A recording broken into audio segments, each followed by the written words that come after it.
Hello बच्चों, let's read the question and the question says which of the following PV curve represent maximum work done।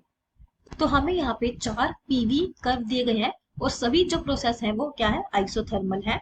तो हमें बताना है किस PV curve के लिए जो एरिया वर्क डन होगा वो क्या होगा, मैक्सिमम होगा। तो चलिए सबसे पहले हम इस क्वेश्चन के लिए की कंसेप्ट देख लेते हैं। तो की कंसेप्ट क्या होगा कि जो वर्क डन है पीवी कर्व से हम कैसे बता सकते हैं। जो वर्क डन है उसका फॉर्मूला क्या होता है, work done is equal to P delta V. Delta V is change in volume.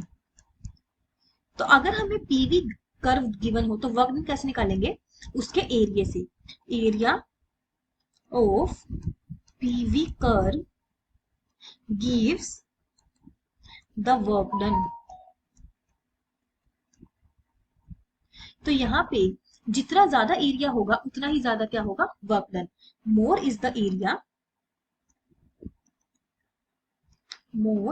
Area, more will be work done.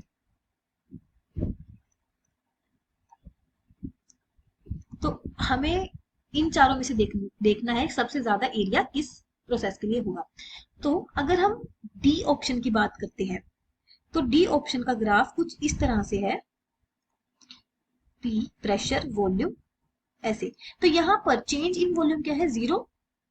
DV क्या है यहाँ पर 0। तो यहाँ पर वर्क डन भी क्या हो जाएगा, 0, क्योंकि वर्क डन क्या होता है पी इंटू डीवी। तो डी ऑप्शन तो बिल्कुल नहीं आ सकता। नेक्स्ट हमें देखना है कि जो ये ए बी और सी में से ए का तो सबसे कम एरिया हमें दिखाई दे रहा है और बी और सी में से भी जो बी है वो क्या है, एक साइक्लिक प्रोसेस है।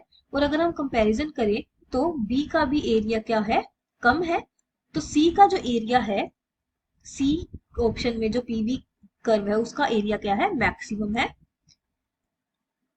तो एरिया मैक्सिमम होगा तो वर्क डन भी क्या होगा, maximum. So correct option for this question is option C. Hope you find your answer and understood it well. Best of luck.